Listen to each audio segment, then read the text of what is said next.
ओम नमो भगवते वासुदेवाय नमः। आपके अपने YouTube चैनल जय मां कंजक में आपका बहुत बहुत स्वागत है। भगवान राधा कृष्ण की कृपा आप और आपके परिवार पर सदा सर्वदा बनी रहे। श्रीमद् भागवत पुराण की कथाओं को आगे बढ़ाते हुए आज की कथा का आरंभ हम हिरण्यकशिपु की तपस्या और वर प्राप्ति अध्याय से करेंगे। उम्मीद करती हूँ कथा का पूरा फल लेने के लिए आप कथा को शुरू से लेकर अंत तक जरूर श्रवण करेंगे। ओम नमो भगवते वासुदेवाय नमः।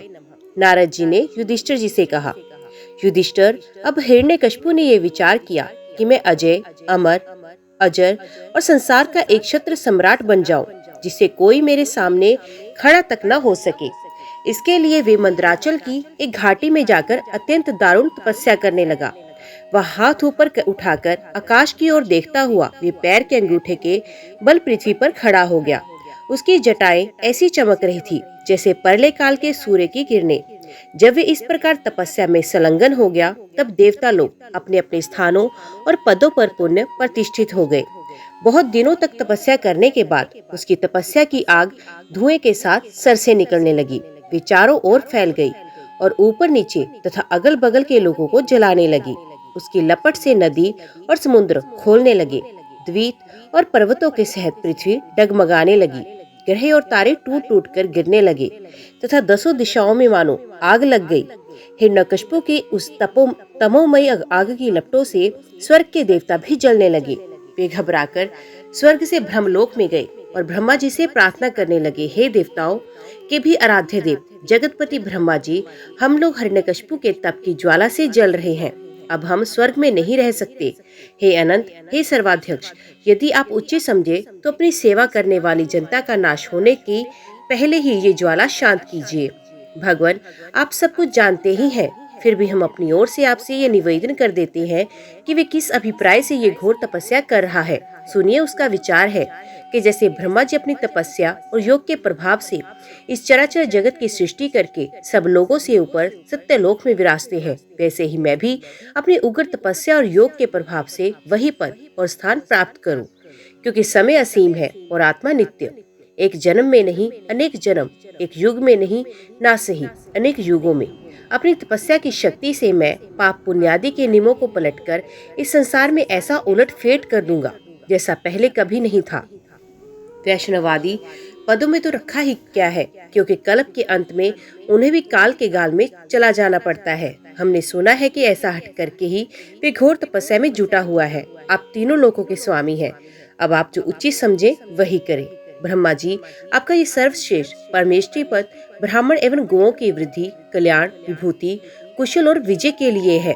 युधिष्ठिर, जब देवताओं ने भगवान ब्रह्मा जी से इस प्रकार निवेदन किया, तब वे भृगु और दक्ष आदि प्रजापतियों के साथ हिरण्यकशिपु के आश्रम पर गए। वहां जाने पर पहले तो वे उसे देख ही न सके, क्योंकि दीमक की मिट्टी, घास और बांसों से उसका शरीर ढक गया था। चींटियां उसकी मेदा, त्वचा, मांस और खून चाट गई थी। बादलों से ढके हुए सूर्य के समान वे अपनी तपस्या के तेज से लोगों को तपा रहा था। उसको देखकर ब्रह्मा जी भी विस्मित हो गए। उन्होंने हंसते हुए कहा, बेटा हिरण्यकशिपु, उठो उठो, तुम्हारा कल्याण हो। कश्यप नंदन, अब तुम्हारी तपस्या सिद्ध हो गई। मैं तुम्हें वर देने के लिए आया हूँ। तुम्हारी जो इच्छा हो बेखट के मांग लो। मैंने तुम्हारे हृदय का अद्भुत बल देखा। अरे डांसों ने तुम्हारी देख खा डाली है, फिर भी तुम्हारे प्राण हड्डियों के सहारे टिके हुए हैं। ऐसी कठिन तपस्या ना तो पहले किसी ऋषि ने की थी और न आगे कोई करेगा। भला ऐसा कौन है जो देवताओं के 100 वर्ष तक बिना पानी के जीता रहे। बेटा हिरण्यकशिपु, तुम्हारा ये काम बड़े बड़े धीर पुरुष भी कठिनता से कर सकते हैं। तुमने इन तपोनिष्ठा से मुझे अपने वश में किया। दैत्य शिरोमणि, इसी से प्रसन्न होकर मैं तुम्हें जो कुछ मांगो दिए देता हूँ। तुम हो मरने वाले और मैं हूँ अमर, अतः तुम्हें मेरा ये दर्शन निष्फल नहीं हो सकता। नारद जी कहते हैं, युधिष्ठिर, इतना कहकर ब्रह्मा जी ने उसकी चींटियों से खाए हुए शरीर पर अपने कमंडलों का दिव्य एवं अमोघ प्रभावशाली जल छिड़का। जैसे लकड़ी के ढेर में से आग जल उठे, वैसे ही वे जल छिड़कते ही बांस और दीमकों की मिट्टी के बीच में उठ खड़ा हुआ। उस समय उसका शरीर सब अवयवों से पूर्ण एवं बलवान हो गया था। इंद्रियों में शक्ति आ गई थी और मन सचेत हो गया था। सारे अंग वज्र के समान कठोर एवं तपाए हुए सोने की तरह चमकीले हो गए थे। वे नवयुवक होकर उठ खड़ा हुआ। उसने देखा कि आकाश में हंस पर चढ़े हुए ब्रह्मा जी खड़े हैं। उन्हें देखकर उसे बड़ा आनंद हुआ। अपना सर पृथ्वी पर रखकर उसने उनको नमस्कार किया, फिर अंजलि बांधकर नम्र भाव से खड़ा हुआ और बड़े प्रेम से अपने नयनों से उन्हें देखता हुआ गदगद वाणी से स्तुति करने लगा। उस समय उसके नेत्रों में आनंद के आंसू उमड़ रहे थे और सारा शरीर पुलकित हो रहा था। हिरण्यकशिपु ने कहा, कल्प के अंत में ये सारी सृष्टि काल के द्वारा प्रेरित तमोगुण से घने अंधकार से ढक गई थी। उस समय स्वयं प्रकाश स्वरूप आपने अपने तेज से पुण्य इसे प्रकट किया। आप ही अपने त्रिगुणमय स्वरूप से इसकी रचना, रक्षा और संहार करते हैं। आप रजोगुण, सत्वगुण और तमोगुण के आश्रय हैं। आप ही सबसे परे और महान हैं। आपको मैं नमस्कार करता हूँ। आप ही जगत के मूल कारण हैं। ज्ञान और विज्ञान आपकी मूर्ति हैं। प्राण, इंद्रिय, मन, बुद्धि आदि विकारों के द्वारा आपने अपने को प्रकट किया। आप मुख्य प्राण सूत्रात्मा के रूप से चराचर जगत को अपने नियंत्रण में रखते हैं। आप ही प्रजा के रक्षक भी हैं। भगवान, चित्त, चेतना, मन और इंद्रियों के स्वामी आप ही हैं। पंचभूत, शब्द आदि विषय और उनके संस्कारों के रचयिता भी महतत्व के रूप में आप ही हैं। जो वेद होता, अधर्वयु, ब्रह्मा और उद्गाता इन ऋत्विजों से होने वाले यज्ञ का प्रतिपादन करते हैं, वे आपके ही शरीर हैं। उन्हीं के द्वारा अग्निशोष आदि 7 यज्ञों का आप विस्तार करते हैं। आप ही संपूर्ण प्राणियों की आत्मा है, क्योंकि आप अनादि, अनंत, अपार, सर्वज्ञ और अंतर्यामी हैं। आप ही काल हैं। आप प्रतिक्षण सावधान रहकर अपने क्षण, लव आदि विभागों के द्वारा लोगों की आयु क्षीण करते हैं।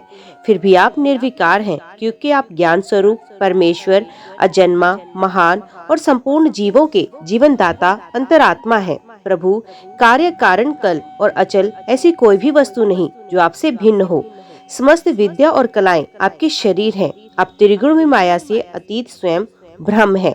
ये स्वर्ण में ब्रह्मांड आपके गर्भ में स्थित है। आप इसे अपने में से ही प्रकट करते हैं। प्रभु, ये व्यक्त ब्रह्मांड आपका स्थूल शरीर है। इससे आप इंद्रिय, प्राण और मन के विषयों का उपभोग करते हैं, किंतु उस समय भी आप अपने परम ऐश्वर्यमय स्वरूप में ही स्थित रहते हैं। वस्तुत आप पुराण पुरुष, स्थूल सूक्ष्म से परे ब्रह्म स्वरूप ही हैं। आप अपने अनंत और व्यक्त स्वरूप से सारे जगत में व्याप्त हैं। चेतन और अचेतन दोनों ही आपकी शक्तियां हैं। भगवान, मैं आपको नमस्कार करता हूँ। प्रभु, आप समस्त वारदाताओं में श्रेष्ठ हैं। यदि आप मुझे अभीष्ट वर देना चाहते हैं तो ऐसा वर दीजिए कि आपके बनाए हुए किसी भी प्राणी से, चाहे वे मनुष्य हो या पशु, प्राणी हो या अप्राणी, देवता हो या दैत्य अथवा नाग आदि, किसी से भी मेरी मृत्यु ना हो। भीतर बाहर, दिन में, रात्रि में आपके बनाए प्राणियों के अतिरिक्त और भी किसी जीव से, अस्त्र शस्त्र से, पृथ्वी या आकाश में कहीं भी मेरी मृत्यु ना हो। युद्ध में कोई मेरा सामना न कर सके। मैं समस्त प्राणियों का एक क्षत्र सम्राट हूँ। इंद्रादि समस्त लोकपालों में जैसी आपकी महिमा है, वैसी ही मेरी भी हो। तपस्वियों और योगियों को जो अक्षय ऐश्वर्य प्राप्त है, वही मुझे भी दीजिए। नारद जी कहते हैं, युधिष्ठिर, जब हिरण्यकशिपु ने ब्रह्मा जी से इस प्रकार के अत्यंत दुर्लभ वर मांगे, तब उन्होंने उसकी तपस्या से प्रसन्न होने के कारण उसे वे वर दे भी दिए। ब्रह्मा जी ने कहा, बेटा, तुम जो वर मुझसे मांग रहे हो वे जीवों के लिए बहुत ही दुर्लभ है, परंतु दुर्लभ होने पर भी मैं तुम्हें वे सब वर देता हूँ। नारद जी कहते हैं, ब्रह्मा जी के वरदान कभी झूठे नहीं होते। वे समर्थ एवं भगवत रूप ही हैं। वरदान मिल जाने के बाद हिरण्यकशिपु ने उनकी पूजा की। तत्पश्चात प्रजापतियों से अपनी स्तुति सुनते हुए वे अपने लोक को चले गए। ब्रह्मा जी से वर प्राप्त करने पर हिरण्यकशिपु का शरीर स्वर्ण के समान कांतिमान एवं रिष्ट पुष्ट हो गया। वे अपने भाई की मृत्यु का स्मरण करके भगवान से द्वेष करने लगा। उस महादैत्य ने समस्त दिशाओं, तीनों लोकों तथा देवता, असुर, नरपति, गंधर्व, गरुड़, सर्प, सिद्ध, चारण, विद्याधर, ऋषि, पितरों के अधिपति, मनु, यक्ष, राक्षस, पिशाचराज, प्रेत, भूतपति एवं समस्त प्राणियों के राजाओं को जीतकर अपने वश में किया। यहाँ तक कि उस विश्व विजयी दैत्य ने लोकपालों की शक्ति और स्थान भी छीन लिए। अब वे नंदनवन आदि दिव्य उद्यानों के सौंदर्य से युक्त स्वर्ग में ही रहने लगा था। स्वयं विश्वकर्मा का बनाया हुआ इंद्र का भवन ही उसका निवास स्थान था। उस भवन में तीनों लोकों का सौंदर्य मूर्तिमान होकर निवास करता था। वे सब प्रकार की संपत्तियों से संपन्न था।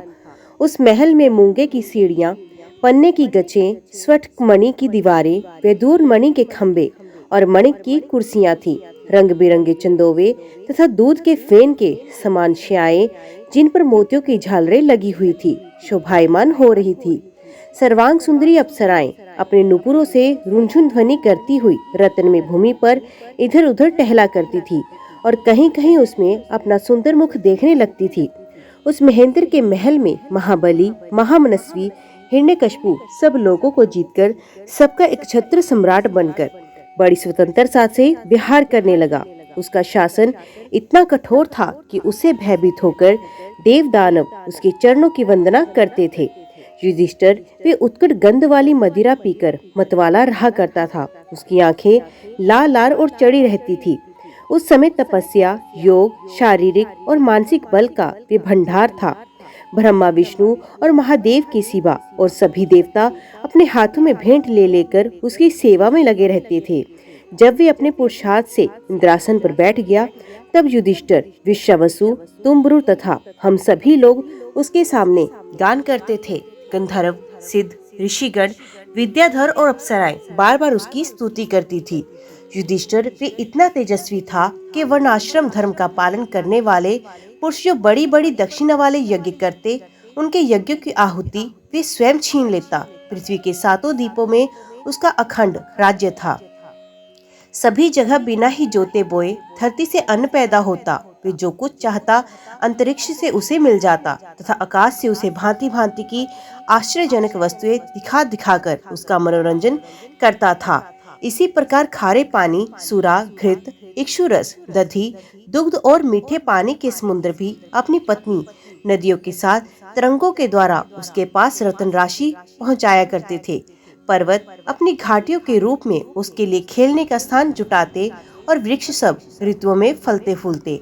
वे अकेला ही सब लोकपालों के विभिन्न गुणों का धारण करता। इस प्रकार दिग्विजयी और एक क्षत्र सम्राट होकर वे अपने को प्रिय लगने वाले विषयों का स्वच्छंद उपभोग करने लगा। परंतु इतने विषयों से भी उसकी तृप्ति ना हो सकी, क्योंकि अंततः वे इंद्रियों का दास ही होता था। युधिष्ठिर इस रूप में भी वे भगवान का वही पार्षद है जिसे सनकादियों ने शाप दिया था। वे ऐश्वर्य के मद से मतवाला हो रहा था तथा घमंड में चूर होकर शास्त्रों की मर्यादा का उल्लंघन कर रहा था। देखते ही देखते उसके जीवन का बहुत सा समय बीत गया। उसके कठोर शासन से सब लोग और लोकपाल घबरा गए। जब उन्हें कहीं किसी का आश्रय न मिला, तब उन्होंने भगवान की शरण ली, जहाँ सर्वात्मा जगदीश्वर श्री हरि निवास करते हैं और जिसे प्राप्त करके शांत एवं निर्मल सन्यासी महात्मा फिर लौटते नहीं। भगवान के उस परम धाम को हम नमस्कार करते हैं। इस भाव से अपनी इंद्रियों का संयम और मन को समाहित करके उन लोगों ने खाना पीना और सोना छोड़ दिया तथा निर्मल हृदय से भगवान की आराधना की। एक दिन उन्हें मेघ के समान गंभीर आकाशवाणी सुनाई पड़ी। उसकी ध्वनि से दिशाएं गूंज उठी। साधुओं को अभय देने वाली वाणी यूं थी, श्रेष्ठ देवताओं, डरो मत, तुम सब लोगों का कल्याण हो। मेरे दर्शन से प्राणियों को परम कल्याण की प्राप्ति हो जाती है। इस नीच देखते की दुष्टता का मुझे पहले से ही पता है, मैं इसको मिटा दूंगा। अभी कुछ दिनों तक समय की प्रतीक्षा करो। कोई भी प्राणी जब देवता, वेद गाय, ब्राह्मण, साधु, धर्म और मुझसे द्वेष करने लगता है, तब शीघ्र ही उसका विनाश हो जाता है। जब ये अपने वैरहीन, शांत और महात्मा पुत्र प्रहलाद से द्रोह करेगा, उसका अनिष्ट करना चाहेगा, तब वर के कारण शक्ति संपन्न होने पर भी इसे मैं अवश्य मार डालूंगा। नारद जी कहते हैं, सबके हृदय में ज्ञान का संचार करने वाले भगवान ने जब देवताओं को ये आदेश दिया, तब वे उन्हें प्रणाम करके लौट आए। उनका सारा उद्वेग मिट गया और उन्हें ऐसा मालूम होने लगा कि हिरण्यकशिपु मर गया। युधिष्ठिर दैत्यराज हिरण्यकशिपु के बड़े ही विलक्षण 4 पुत्र थे। उनमें प्रहलाद यूं तो सबसे छोटे थे, परंतु गुणों में सबसे बड़े थे और वे बड़े संत सेवी थे। ब्राह्मण भक्त, सौम्य स्वभाव, सत्य प्रतिज्ञ एवं जितेंद्रिय थे तथा समस्त प्राणियों के साथ अपने ही समान समता का बर्ताव करते और सबके एकमात्र प्रिय और सच्चे हितैषी थे। बड़े लोगों के चरणों में सेवक की तरह झुककर रहते थे। गरीब पर पिता के समान स्नेह रखते थे। बराबरी वालों से भाई के समान प्रेम करते थे और गुरुजनों से भगत भाव रखते थे। विद्या, धन, सौंदर्य और कुलीनता से संपन्न होने पर भी घमंड और हेकड़ी उन्हें छू तक नहीं सकी थी। बड़े बड़े दुखों में भी वे तनिक भी घबराते नहीं थे। लोक परलोक के विषयों में उन्होंने देखा सुना तो बहुत था, परंतु वे उन्हें निसार और असत्य समझते थे।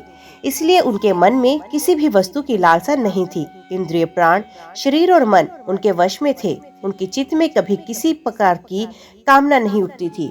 जन्म से असुर होने पर भी उनमें आसुरी संपत्ति का लेश भी नहीं था। जैसे भगवान के गुण अनंत हैं, वैसे प्रहलाद के श्रेष्ठ गुणों की भी कोई सीमा नहीं। महात्मा लोग सदा से उनका वर्णन करते और उन्हें अपनाते आए हैं, तथापि वे आज भी ज्यों के त्यों बने हुए हैं। युधिष्ठिर, यूं तो देवता उनके शत्रु हैं, परंतु फिर भी भक्तों का चरित्र सुनने के लिए जब उन लोगों की सभा होती है, तब वे दूसरे भक्तों को प्रहलाद के समान कहकर उनका सम्मान करते हैं। फिर आप जैसे अजात शत्रु भगवत भक्त उनका आदर करेंगे, इसमें तो संदेह ही क्या है।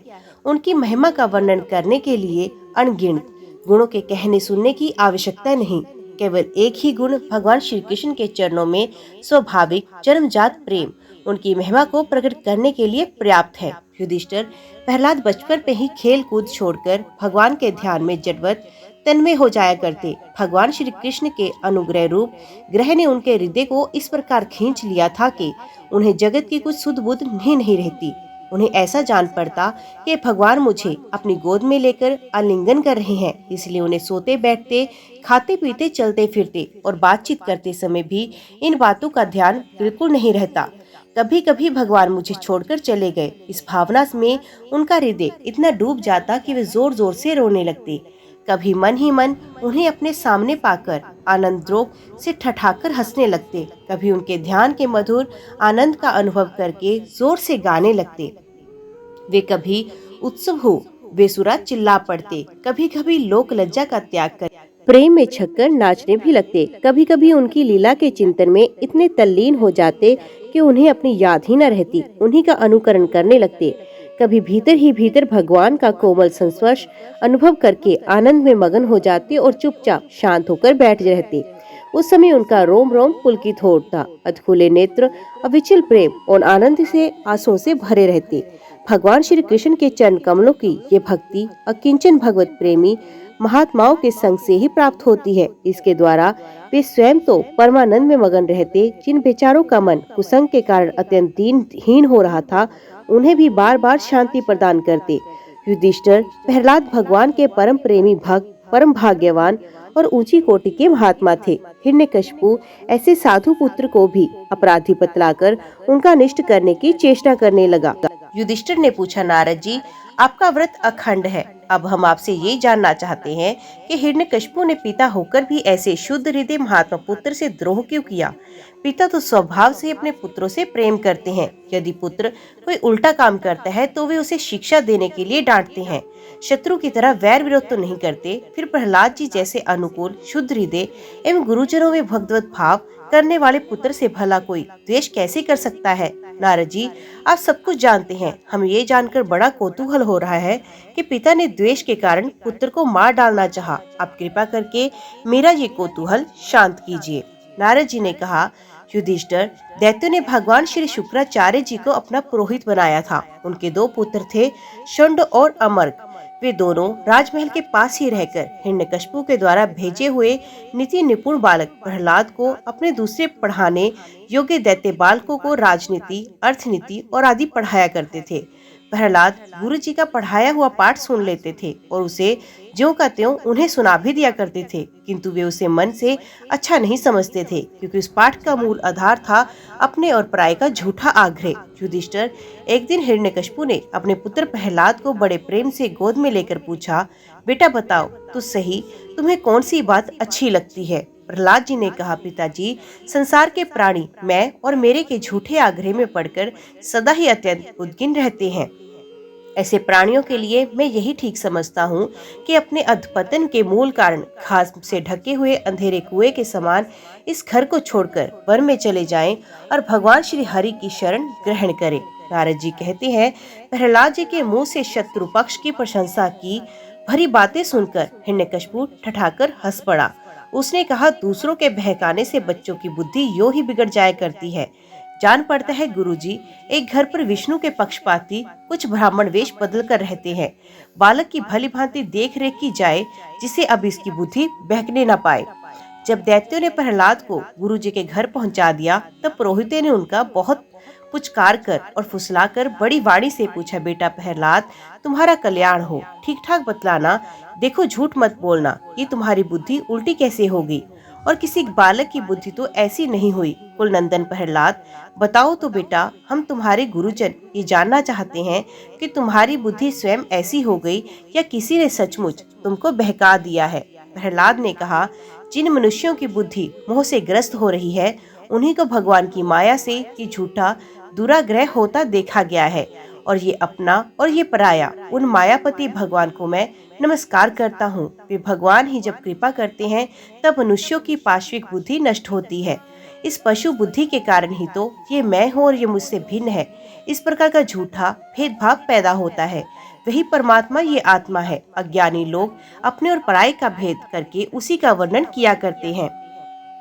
उनका ना जानना भी ठीक ही है, क्योंकि उसके तत्व को जानना बहुत कठिन है, और ब्रह्मा आदि बड़े बड़े वेदज्ञ भी उसके विषय में मोहित होते हैं। वही परमात्मा आप लोगों के शब्दों में मेरी बुद्धि बिगाड़ रहा है। गुरुजी, जैसे चुंबक के पास लोहा स्वयं खिंचाता है, वैसे ही चक्रपाणी भगवान की स्वच्छंद इच्छा शक्ति से मेरा चित्त भी संसार से अलग होकर उनकी ओर बरबस खींच जाता है। नारद जी कहते हैं, परम ज्ञानी प्रहलाद अपने गुरुजी से इतना कहकर चुप हो गए।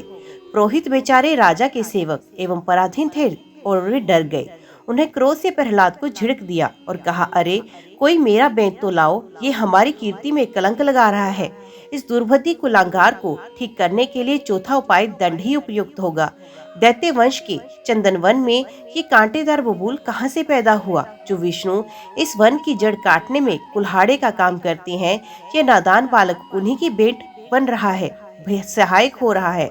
इस प्रकार गुरुजी ने तरह तरह से डांट डपट कर प्रहलाद को धमकाया और अर्थ धर्म एवं काम संबंधी शिक्षा दी।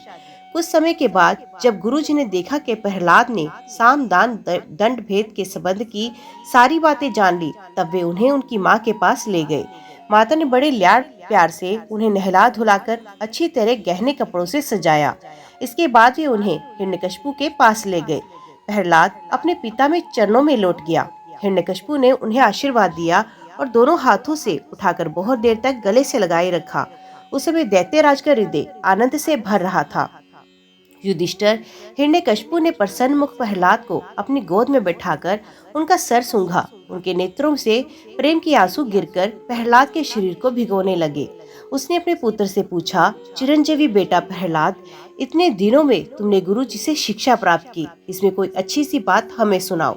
प्रहलाद ने कहा, पिताजी, विष्णु भगवान की भक्ति के 9 भेद हैं। भगवान के गुण लीला नाम आदि का श्रवण, उन्हीं का कीर्तन, उनके रूप नाम आदि का स्मरण, उनके चरणों की सेवा, पूजा अर्चना, वंदन, दास्य, साख्य और आत्मनिवेदन। यदि भगवान के प्रति समर्पण के भाव से ये 9 प्रकार की भक्ति की जाए तो मैं उसी को उत्तम अध्ययन समझता हूँ। प्रहलाद की ये बात सुनते ही क्रोध के मारे हिरण्यकशिपु के ओंठ फड़कने लगे। उसने गुरुपुत्र से कहा, रे नीच ब्राह्मण, ये तेरी कैसी करतूत है? दुर्बुद्धि, तूने मेरी कुछ भी परवाह ना करके इस बच्चे को कैसी निस्सार शिक्षा दे दी। अवश्य ही तू हमारे शत्रु के आश्रित है। संसार में ऐसे दुष्टों की कमी नहीं, जो मित्र का बाना धारण कर छिपे छिपे शत्रु का काम करते हैं, परंतु उनकी कलई ठीक वैसे ही खुल जाती है जैसे छिपकर पाप करने वालों का पाप समय पर रोग के रूप में प्रकट होकर उनकी पोल खोल देता है। गुरुपुत्र ने कहा, इंद्रशत्रु, आपका पुत्र जो कुछ कह रहा है वे मेरे या किसी और के बहकाने से नहीं कह रहा। राजन, ये तो इसकी जन्मजात स्वाभाविक बुद्धि है। आप क्रोध शांत कीजिए, व्यर्थ में हमें दोष न लगाइए। नारद जी कहते हैं, युधिष्ठिर, जब गुरुजी ने ऐसा उत्तर दिया तब हिरण्यकशिपु ने फिर प्रहलाद से पूछा, क्यों रे, यदि तुझे ऐसी अहित करने वाली खोटी बुद्धि गुरुमुख से नहीं मिली तो बता, कहाँ से प्राप्त हुई? प्रहलाद ने कहा, पिताजी, संसार के लोग तो पीसे हुए को पीस रहे हैं, चबाए हुए को चबा रहे हैं। उनकी इंद्रिय वश में ना होने के कारण वे भोगे हुए विषयों को ही फिर भोगने के लिए संसार रूप नरक की ओर जा रहे हैं। ऐसे गृहस्थ पुरुषों की बुद्धि अपने आप किसी के सिखाने से अथवा अपने ही जैसे लोगों के संग से भगवान श्री कृष्ण से नहीं लगती। जो इंद्रियों से दिखने वाला बाह्य विश्व को परम इष्ट समझकर मूर्खतावश अंधों के पीछे अंधों की तरह गड्ढे में गिरने के लिए चले जा रहे हैं और वेदवाणी रूप रस्सी के काम्य कर्मों के दीर्घ बंधन में बंधे हुए हैं। उनको ये बात मालूम नहीं कि हमारे स्वार्थ और परमार्थ भगवान विष्णु ही हैं। उन्हीं के प्रति से हमें सब पुरुषार्थों की प्राप्ति होती है। जिनकी बुद्धि भगवान के चरण कमलों का स्पर्श करती है, उनके जन्म मृत्यु रूप अनर्थ का सर्वथा नाश होता है। परंतु जो लोग अकिंचन भगवत प्रेमी महात्माओं के चरणों की धूल में स्नान नहीं करते, उनकी बुद्धि काम्य कर्मों का पूरा सेवन करने पर भी भगवत चरणों का स्पर्श नहीं कर सकती। प्रहलाद जी इतना कहकर चुप हो गए। हिरण्यकशिपु ने क्रोध के मारे अंधा होकर उन्हें अपनी गोद से उठाकर भूमि पर पटक दिया। प्रहलाद की बात को वो सह न सका। रोष के मारे उसके नेत्र लाल हो गए और वो कहने लगे, दैत्यो, इसे यहाँ से बाहर ले जाओ और तुरंत मार डालो। ये मार ही डालने योग्य है। देखो तो सही, जिसने इसके चाचा को मार डाला, अपने सहृद स्वजनों को छोड़कर ये नीच दास के समान उसी विष्णु के चरणों की पूजा करता है। हो न हो इसके रूप में मेरे भाई को मारने वाला विष्णु ही आ गया है। अब ये विश्वास के योग्य नहीं है। 5 वर्ष की अवस्था में ही जिसने अपने माता पिता के दुस्सहज वात्सल्य स्नेह को भुला दिया, वे कृतघ्न भला विष्णु का ही क्या हित करेगा। कोई दूसरा भी यदि औषध के समान भलाई करे तो वे एक प्रकार से पुत्र ही है, पर यदि अपना पुत्र भी अहित करने लगे तो रोग के समान वे शत्रु है। अपने शरीर के ही किसी अंग से सारे शरीर को हानि होती हो तो उसको काट डालना चाहिए, क्योंकि उसे काट देने से शेष शरीर सुख से जी सकता है। ये स्वजन का बाना पहनकर मेरा कोई शत्रु ही आया है। जैसे योगी की भोग लोलुप इंद्रियां उसका अनिष्ट करती हैं, वैसे ही ये मेरा अहित करने वाला है।